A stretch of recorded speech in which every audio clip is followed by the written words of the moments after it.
So let's try this one. So the first step always is to factor, because the factoring is how you're going to be able to tell if there's RDs and all that good stuff. So are you good at factoring? Somewhat, yeah. Okay, like so the denominator, this has to be your first, x and x, and 6 multiplies to give you your lasts, or -6 I should say. So the riddle is what multiplies to -6 and adds to -1. X plus 2 and x minus 3. So -3 and plus 2, perfect. And so the top was already x plus 2. Oh, look what's going to happen. What can cancel out? The x plus 2's.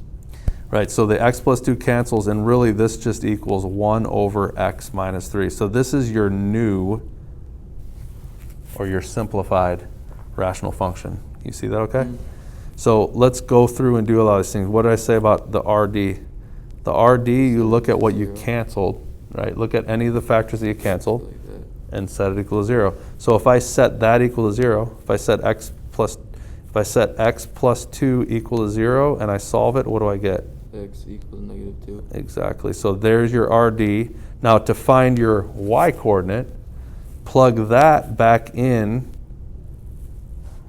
Let me not do that. To find your y coordinate, plug that back in to your new function and solve. We can do that in our head. If I plug -2 in here, what am I going to get? -5. So it's 1 over -5, which is -1/5. And you said that's the what? That's how you find the y coordinate, because remember, you're trying to find the point. The RD is a point. Okay. So this is your hole, or your removable discontinuity. Oh, I see. Okay, so it's not as an x equal, it's a coordinate. Correct. The x coordinate is the first one, but then you have to find the y coordinate. Okay. So your hole is at -2, -1/5. So let's put that on a graph. It's over here. -2, -1/5. Okay? Oh, and you make that a circle, right? It's a circle because it's a hole, right? Yeah. That's what RD means. Okay. So your Hasse, remember how you find the Hasse? What I say? It has to do with what? The degrees of the numerator. Good. And if it's bottom heavy, then it's always just the x-axis is your horizontal asymptote. If the bottom is bigger than the top, the degrees, then it's always just y equals 0, which is your x-axis.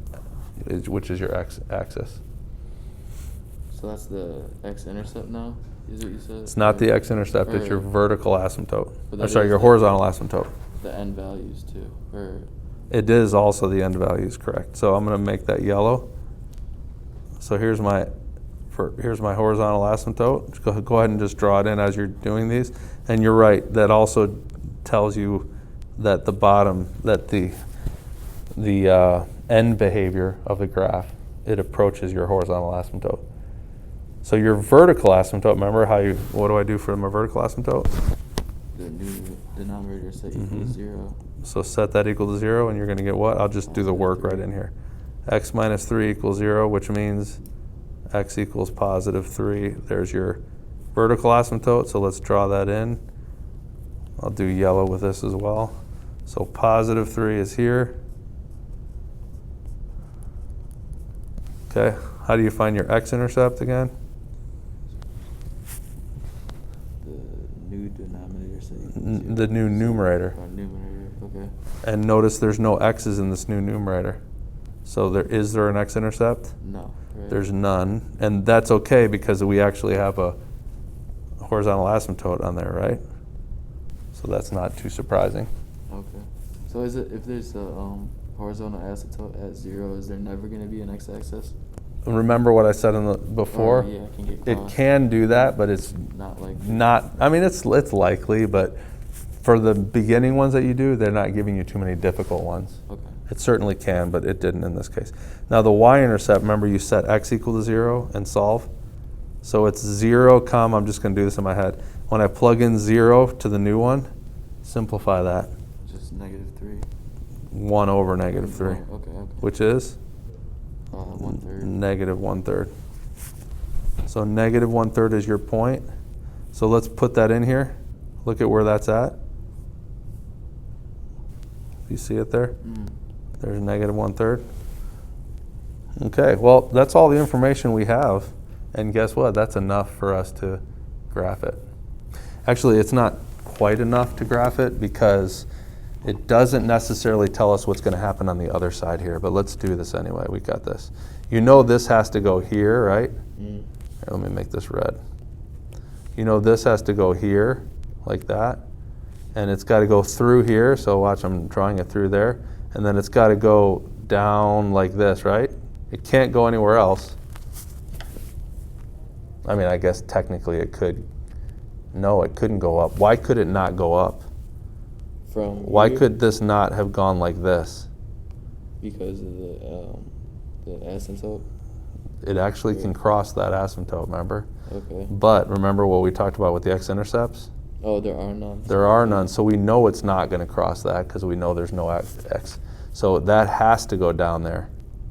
But what's going to happen over here is it going to go like, it could do this, or it could do this.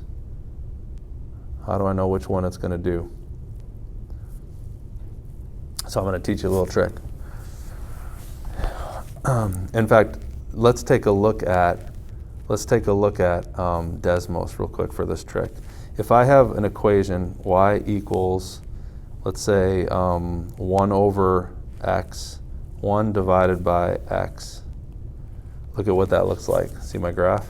Yeah. 1 divided by x. Okay. If I make this squared, do you see what just happened? Same side. Now they're both approaching that vertical asymptote. Here, let me make the vertical asymptote more clear. So I'm going to make this x. Hold on, let me clean this up a little bit. I'm going to make this x minus 2. So there's x minus 2. So can you see the asymptote? Yeah. You see the asymptote's at, 0. Or well, you're the talking horizontal one, but about where's the vertical asymptote? 2. It's at 2, right? Yeah. Which makes sense, right? If I square that, watch what happens. That's still at 2, right? But now they're both approaching in the same direction. That's because the multiplicity of that vertical asymptote is 2. If I make this instead of 2, if I make that 3, watch what happens.